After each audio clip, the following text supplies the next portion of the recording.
Y cuando esté ahí, por favor, me dice amén. Estamos estudiando los oficios de Jesucristo. Hablábamos de los tres oficios que había en el pueblo de Israel: el oficio del profeta, el oficio del sacerdote y el oficio del rey. Hace 8 días veíamos a Jesucristo como profeta, pero hoy vamos a ver, hermano, Jesús como sacerdote. Hebreos 4:14, hermanos, ¿estamos ahí? Leemos las Sagradas Escrituras en el nombre poderoso de nuestro Señor Jesucristo.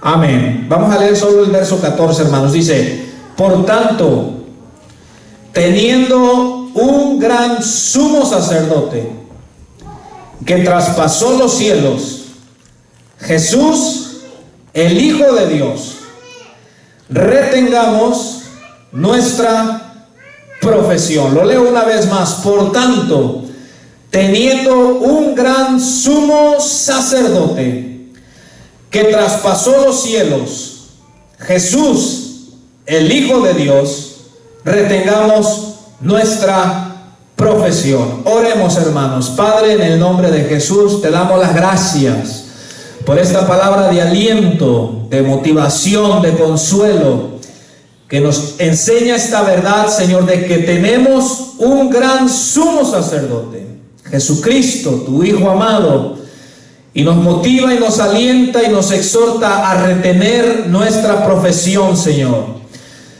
Lo hacemos, Señor, sabiendo que ahora a la diestra del Padre se encuentra nuestro Señor Jesucristo como nuestro sumo sacerdote, intercediendo, Señor, siempre por nosotros quienes hemos creído, Señor. Te damos las gracias, Dios.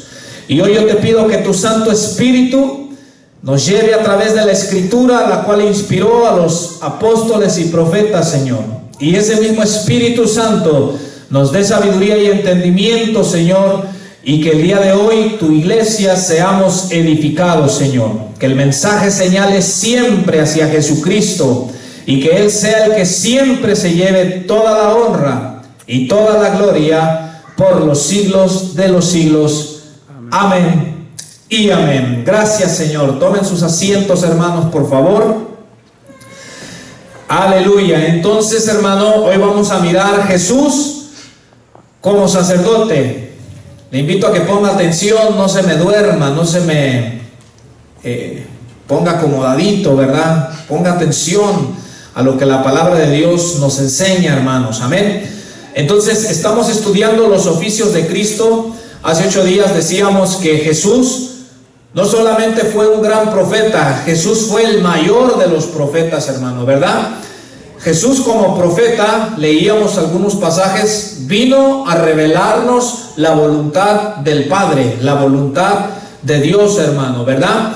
Pero hoy vamos a mirar, hermano, a Jesús como sacerdote. Ahora no anoté en la pantalla, de manera que esté muy atento de cualquier forma.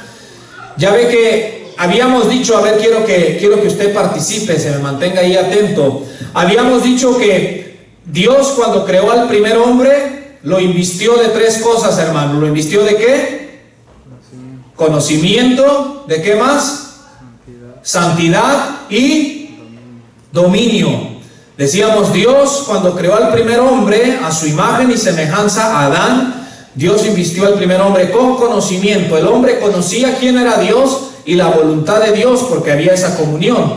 Dios invistió a Adán con santidad. En el hombre, en el primer hombre, no había pecado, hermano.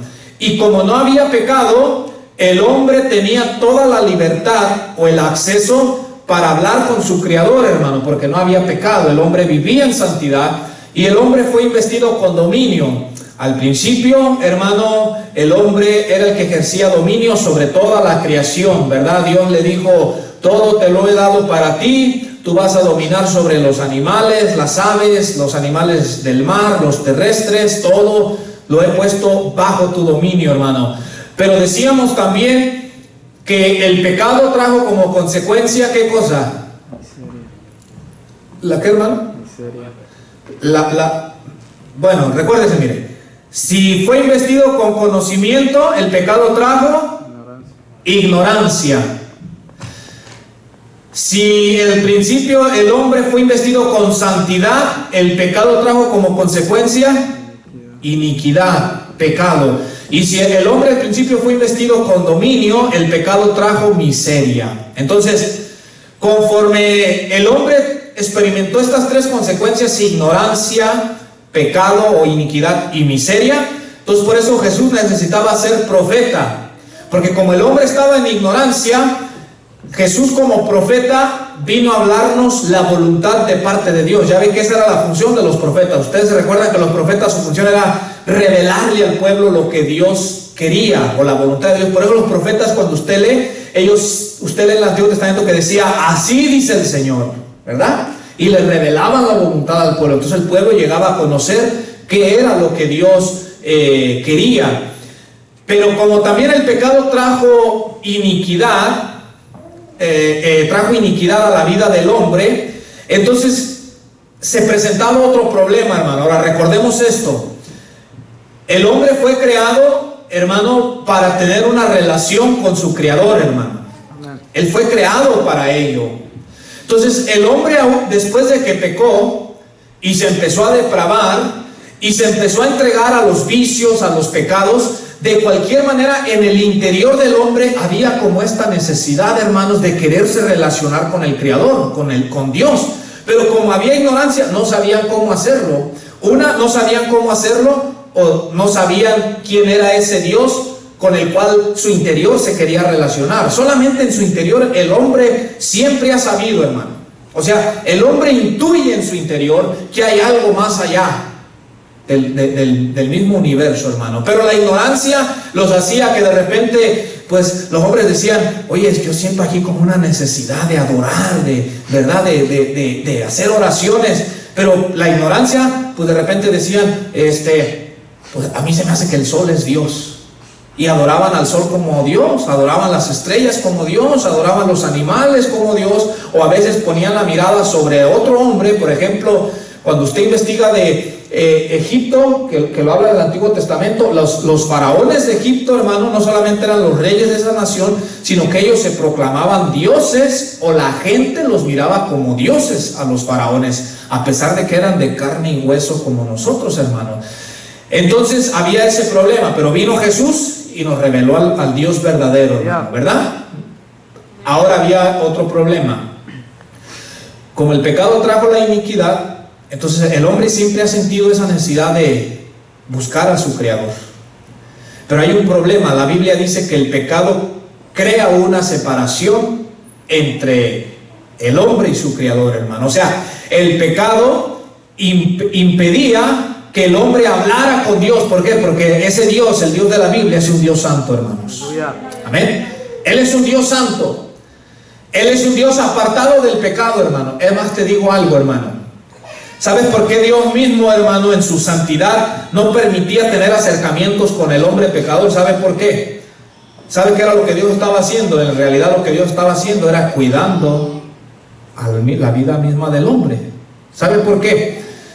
Porque la santidad de Dios es tanta, hermano, y el hombre somos tan pequeñitos y estábamos en el pecado, que si Dios se hubiera relacionado así en esa condición del hombre, hermano, en realidad el hombre hubiera caído muerto, hermano, ¿verdad? Entonces Dios mismo, incluso hasta para proteger al hombre, hermano, por eso había esa barrera, hermano, y no se podía comunicar. Entonces, como había esa barrera, y como en nosotros hay esa necesidad, la ha habido siempre, de comunicarnos con Dios, hermano, lo que el hombre hizo fue comenzar por medio de sacrificios, querer aplacar su sentido de culpabilidad que tenía, hermano. Mire, hoy vamos a hablar un poquito del sacerdocio y de sacrificios. El sacerdocio y los sacrificios son tan antiguos como la raza humana, hermano. O sea, el sacerdocio es algo ya de miles de años atrás. Los sacrificios, hermano, vienen desde que el ser humano existe, hermano. Es más, ustedes se recordarán el sacrificio de Abel, ¿verdad? Cuando ofreció una ofrenda a Dios. Ahora, pero cuando les hablo de sacerdocio o de sacerdotes, quiero que tengamos todos los que están aquí en mente esto, hermano. Cuando la Biblia habla de sacerdotes, como lo que vamos a hablar hoy, en ningún momento se está refiriendo a sacerdotes de la Iglesia Católica. Yo les quiero dejar en claro eso. Los sacerdotes de la Iglesia Católica no tienen absolutamente nada que ver con el sacerdocio que la Biblia habla, hermano. Nada, ese es un sacerdocio muy aparte, muy allá de los hombres, que los hombres inventaron, hermano. ¿Y por qué le digo esto? Porque he mirado algunos, dicen ser apologistas católicos, que cuando enseñan cosas del sacerdocio de ellos, toman el libro de Levítico y toman versículos donde menciona la palabra sacerdotes, y para justificar sus doctrinas de su catecismo, toman el libro de Levítico y dicen, mira, aquí dice que los sacerdotes esto y esto y esto y esto. Lo que no le explican a las personas es que ahí está hablando de sacerdotes israelitas, sacerdotes del pueblo de Israel, y no romanos católicos, hermano, ¿verdad? Entonces, el sacerdocio y los sacrificios vienen desde tiempo atrás, hermano. Porque el hombre quería comunicarse con Dios, pero el hombre sentía la culpabilidad de su pecado. Entonces, ¿qué era lo que el hombre hacía? Ofrecer sacrificios. El problema era que como estaban en ignorancia, no sabían qué tipo de sacrificios o cómo ofrecerlos.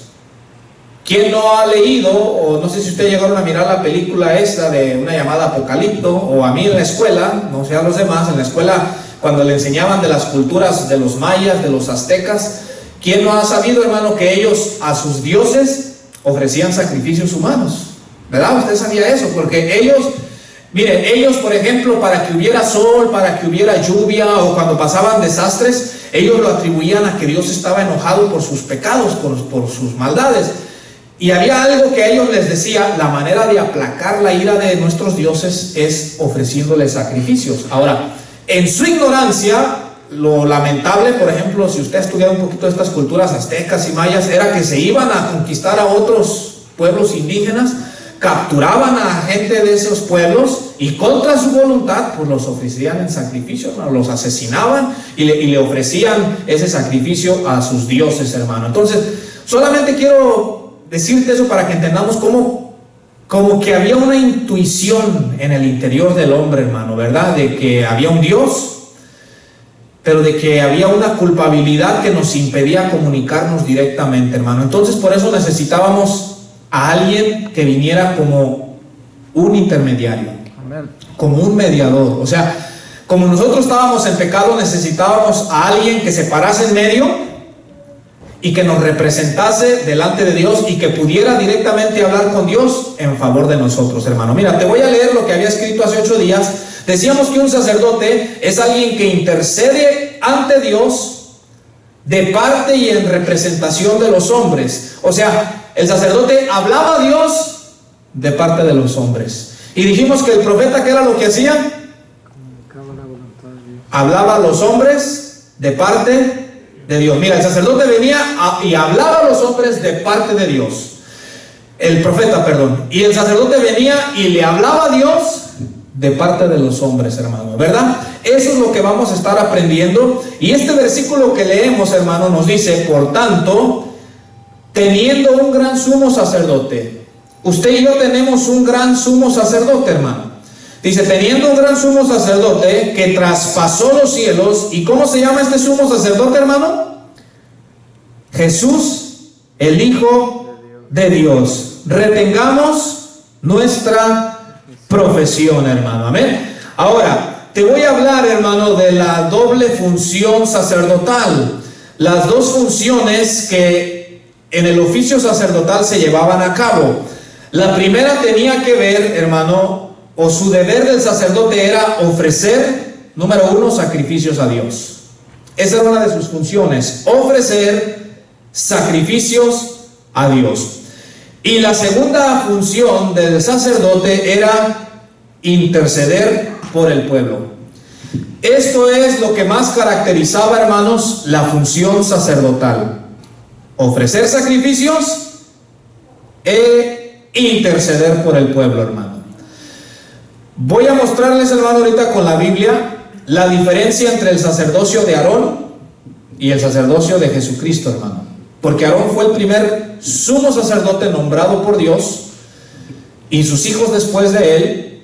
Y vamos a mirar, hermano, algunas similitudes y algunas diferencias entre un sacerdocio y el otro. Ahí en Hebreos capítulo 5, hermano, acompáñeme ahí por favor. Vamos a mirar algunas características en la función sacerdotal. Hebreos 5:1, hermano, cuando esté ahí dígame amén. Vamos a leer el verso 1, hermano. Y quiero que usted y yo vayamos prestando mucha atención. Dice, porque todo sumo sacerdote tomado de entre los hombres es constituido a favor de los hombres en lo que a Dios se refiere. ¿Para qué, hermano? ¿Para qué es constituido? Por los pecados. Versículo 2. Para que se muestre paciente con los ignorantes y extraviados, puesto que él también está rodeado de debilidad. Y por causa de ella debe ofrecer por los pecados, tanto por sí mismo como también por el pueblo. Y nadie toma para sí esta honra, sino el que es llamado por Dios, como lo fue Aarón. Así tampoco Cristo se glorificó a sí mismo haciéndose sumo sacerdote, sino el que le dijo, tú eres mi hijo, yo te he engendrado hoy.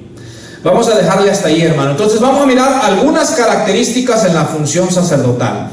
Lo primero que vemos en el versículo 1, hermano, es que el sacerdote es tomado de entre los hombres como representante de estos ante Dios. Lo repito, el sacerdote es tomado de entre los hombres como representante de ellos ante Dios. Por eso dice, porque todo sumo sacerdote tomado de entre los hombres. Note bien, ¿por qué debía ser un sumo sacerdote tomado de entre los hombres? ¿Por qué razón? La razón que era tomado de entre los hombres era porque al ser él un hombre también, podía llegar a comprender y a entender a los que estaba pues representando él, hermano. Él sabía lo que era ser hombre, lo que era vivir en un cuerpo humano. Y Dios en su sabiduría lo permite así, hermano. Porque solo póngase a pensar un poquito. Si Dios hubiese dicho, les voy a poner como un sumo sacerdote a uno de mis santos ángeles, ¿qué cree usted que hubiese pasado, hermano? Si uno de los ángeles santos de Dios, obedientes, le hubiese tocado, hermano, representarnos a nosotros los humanos. A mí se me vienen algunas cosas a la mente. Yo pienso que se hubieran desesperado con nosotros, porque ellos son muy obedientes. Porque ellos, cuando Dios les ordena algo, el otro día yo les enseñaba la manera en que los ángeles obedecen. Yo les decía que los ángeles obedecen con rapidez. A ellos Dios les da una orden y ellos rápido la ejecutan. Nosotros Dios nos da una orden y le ponemos peros, excusas, esperen un poquito, Señor, deja esto, deja lo otro, deja que primero aquí, deja que primero allá. Los ángeles no, los ángeles Dios les da una orden y ellos rápido hacen lo que Dios les dice. Los ángeles no cuestionan a Dios. Entonces, ¿tú te imaginas que nos hubiera sido dado un sumo, como sumo sacerdote, un ángel de Dios? Él no nos hubiese podido entender en nuestras debilidades, en nuestras imperfecciones, hermano.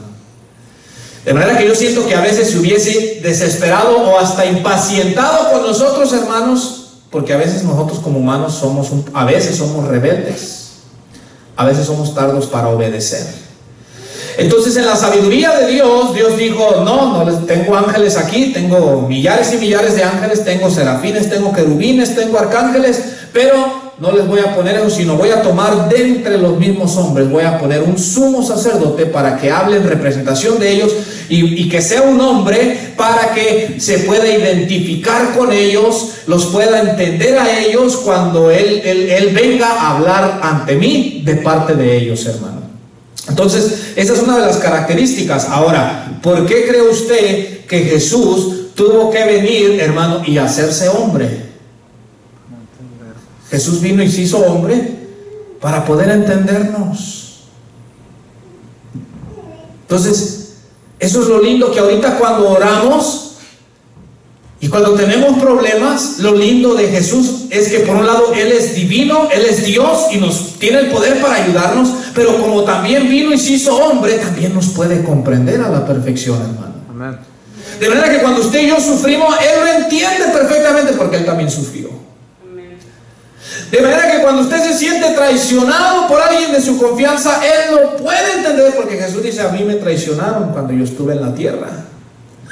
De manera que cuando usted se siente abandonado, Jesús lo puede entender a la perfección porque Jesús dice: a mí, yo también me sentí abandonado allá en la tierra. Cuando físicamente usted está sufriendo, Jesús dice: te puedo entender tu dolor, porque Jesús dice: yo también sufrí físicamente cuando estuve allá en la tierra, hermano. Entonces te das cuenta por qué Jesús tuvo que venir y hacerse hombre, para podernos, hermano, comprender a la perfección. Pero otra característica de la función sacerdotal es que el sacerdote no era designado por los hombres, sino por Dios. O sea, al sumo sacerdote Aarón no lo eligió el pueblo, no lo eligió Moisés, como porque eran hermanos de sangre, ¿verdad? Moisés no dijo: pues a ver, ¿a quién voy a elegir de sumo sacerdote? No, pues aquí está mi carnal Aarón, ¿verdad? No, pues Aarón lo voy a poner para que aquí todo quede entre familia, ¿no? Aquí si me muero yo, pues mi hermano es el que va a seguir o algo. No, a Aarón lo eligió Dios, hermano. Mire, vamos a un pasaje, por favor, busque Éxodo 28:1. Éxodo 28:1. Porque cualquier oficio, don o ministerio tiene que venir de parte de Dios, hermano. Amén. Es Dios el que los da.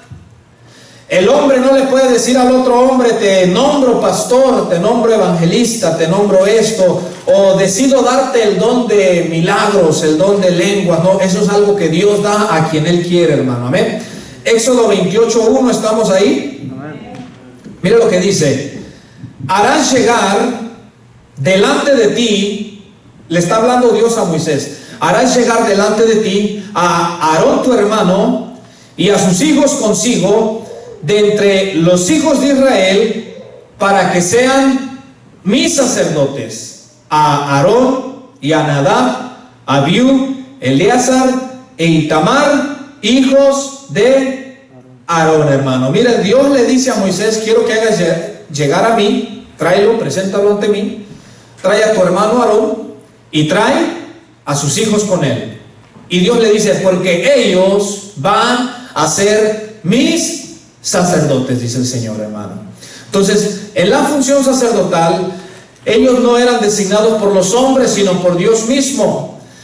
El que ha leído la historia bíblica se da cuenta que hubo unos hombres que se opusieron al nombramiento sacerdotal de Aarón. Vinieron y le reclamaron a Moisés, hermano. Le dijeron: ¿y por qué Aarón es el sumo sacerdote y sus hijos? Si nosotros también somos levitas, nosotros también somos de Israel. ¿Quién ha dicho que ustedes son los que mandan aquí? Hermano, y cuando eso sucedió, la palabra de Dios dice que el juicio de Dios cayó sobre esas personas y sus familias, hermano, ¿verdad? Por no querer acatar lo que Dios había dicho. Ahora, con esto yo qué les quiero enseñar o qué les quiero decir. A veces, si en la iglesia hay nombramientos, si Dios nombra a alguien, a veces probablemente algunos de nosotros no estemos de acuerdo, porque a veces no nos cae del todo muy bien el hermano o la hermana. Mire las cosas que tiene que andar hablando. Ahora las hablo porque pasan. Uno dice: ¿y quién puso a ese hermano como el líder? Dice.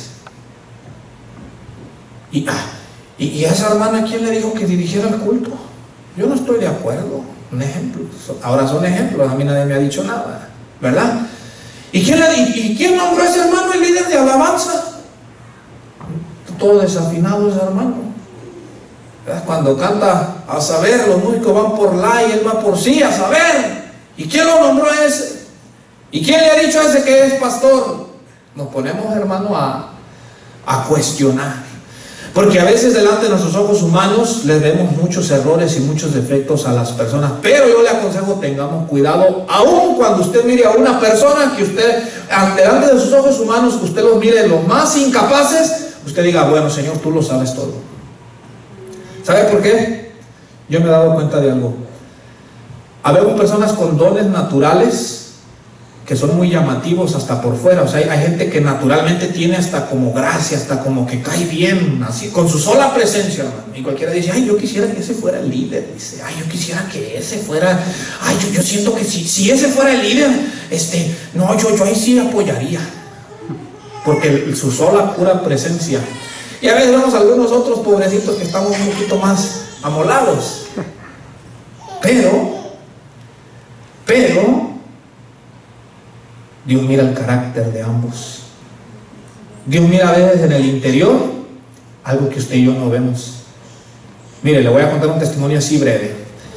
Aquí en Tri City, en una congregación, había un hombre que decían que un pastor bien carismático.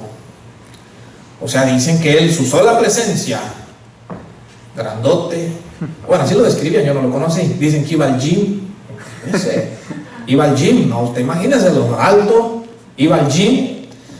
Dicen que cuando predicaba los cultos de jóvenes, él se vestía como un joven para llegar a los jóvenes, ¿verdad? Unas camisitas hasta aquí así, pues como un chavo, pues como un joven. Ahora imagínenselo, pues iba al gym, vestido así como bien joven, pues todo lo otro. Pues dicen, hermano, que llamaba mucho pues la atención su personalidad. Dicen que como en unos 2 años, una iglesia probablemente de este tamaño, como para unas 200, 300 personas en 2 años, ese lugar ya no cabían más almas en 2 años. Entonces, le vuelvo a repetir, humanamente la gente se deja llevar por esas cosas.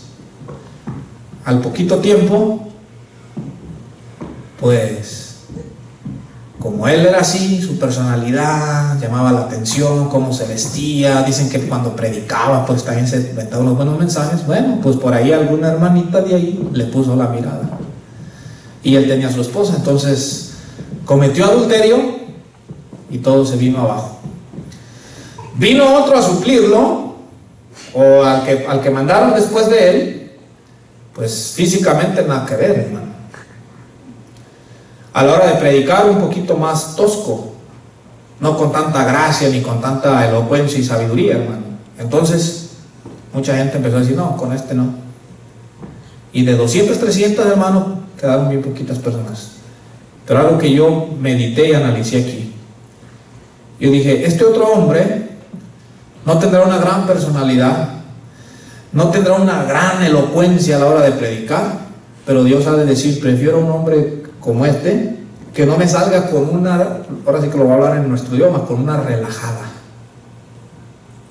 Porque Dios dice, ¿de qué sirve al otro su elocuencia, su personalidad, que atrajo multitudes, si con esa relajada hizo pedazos ahí todo eso, hermano? En cambio el otro no tiene mucha personalidad, no es muy elocuente, pero Dios dijo, yo sé que eso no me va a venir con una de esas cosas.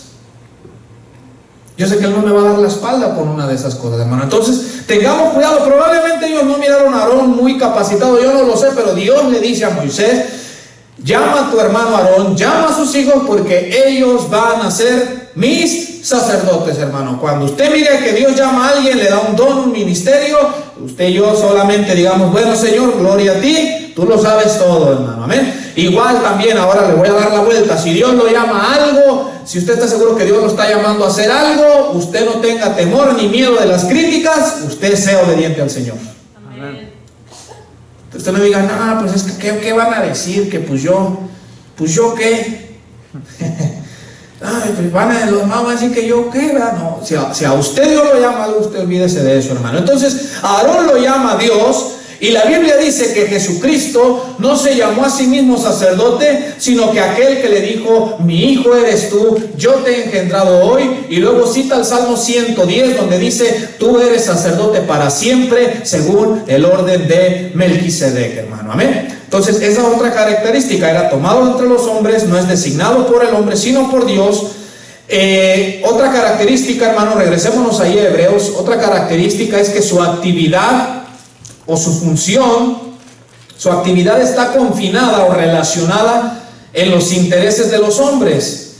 O sea, el sacerdote, su actividad tiene que ver con trabajar o obrar a favor de los intereses de las personas, hermano. Y esto lo dice ahí en Hebreos 5:1, hermanos. Si está ahí, dígame amén, por favor. Entonces, mira, dice, porque todo sumo sacerdote, tomado de entre los hombres, Y luego mire, es constituido a favor de los hombres. ¿Se da cuenta que Él está ahí para procurar los intereses de los hombres? Dice, es constituido a favor de los hombres en lo que a Dios se refiere, para que presente ofrendas y sacrificios por los pecados, hermano. Entonces su función es viendo por los intereses de los demás, del pueblo al que está representando.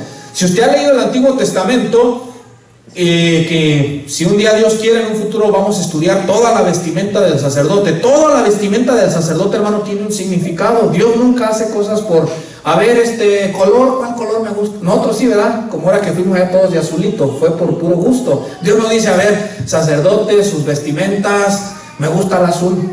Dios no dice, pues, ¿y el azul por qué? Pues porque me gusta el azul. No, hay un significado del por qué el color azul. Que le puso unas campanitas abajo del borde de la vestimenta. Dios no dijo, pues me gustan las campanitas, ¿no? Ahí como para que suenen, nomás por gusto. No, había algo, hermano. Y si usted ha leído, algo que representaba al sacerdote es que él traía como un turbante. Y Dios le dijo a los que hicieron las vestimentas, en una lámina de aluminio o de metal, de oro, dijo, escriban la palabra santidad a Jehová. Y cuando se ponga el turbante, cada que el sumo sacerdote traiga el turbante, aquí en su frente va a traer santidad a Jehová. Y ahí hay un mensaje, hermano, que estamos en un mundo de pecado, en un mundo que tiene muchas ofertas y nos está jalando, como cuando usted va a una calle central o a la feria o al mercadito y le van ofreciendo, por acá le ofrecen algo, por acá le ofrecen otra cosa. Lo que usted y yo debemos tener aquí en la mente es santidad a Jehová. Amén. El mundo te tienta, el mundo te ofrece sus atracciones, sus placeres, pero el sacerdote aquí traía en su frente, en su turbante, esa pieza metálica que decía santidad a Jehová. O sea, era para que el sacerdote se acordara que él, como representante de los demás hombres o del pueblo, tenía que vivir en santidad, hermanos. Pero otra cosa, porque estamos hablando de que él estaba a favor de los intereses de los demás, otra cosa que el sacerdote traía es que aquí en el pectoral, en el pecho, traía un cuadro con 12 piedras de diferentes materiales y de diferentes colores. Esas 12 piedras representaban las 12 tribus de Israel, hermano. Entonces por eso le digo, cuando él oficiaba el sacerdocio, los sacrificios que él hacía era como diciendo, esto lo hago en representación de las 12 tribus, o sea, lo hago en representación de todo el pueblo, lo hago en favor de todo el pueblo, hermano. Entonces esa es otra característica del sacerdote, hermano. Pero vamos a mirar otra más, hermano, que la dice el verso 1, que nos dice que su función específica era presentar ofrendas y sacrificios por los pecados. Dice ahí al final, ¿verdad? Dice, porque todo sumo sacerdote, tomado de entre los hombres, es constituido a favor de los hombres en lo que a Dios se refiere, mire, para que presente ofrendas y sacrificios por los pecados, hermano. Vámonos a mirar, hermano. Vayan por favor en su Biblia a Levítico 16. Vamos a mirar las similitudes y las diferencias del día de la expiación. Mire, los sacerdotes presentaban diferentes ofrendas o sacrificios por diferentes razones, pero había un sacrificio el cual lo ofrecía una vez cada año, y era lo que la Biblia llama el día de la expiación. Vamos a mirar, hermano, ahora vamos a leer bastantito este capítulo 16 y después les voy a ir explicando las similitudes y las diferencias. Estamos ahí en Levítico 16. Vamos a irlo leyendo, hermano, todo este capítulo, pero quiero que usted vaya prestando mucha atención. Mire lo que dice. Habló Jehová a Moisés después de la muerte de los 2 hijos de Aarón, cuando se acercaron delante de Jehová y murieron.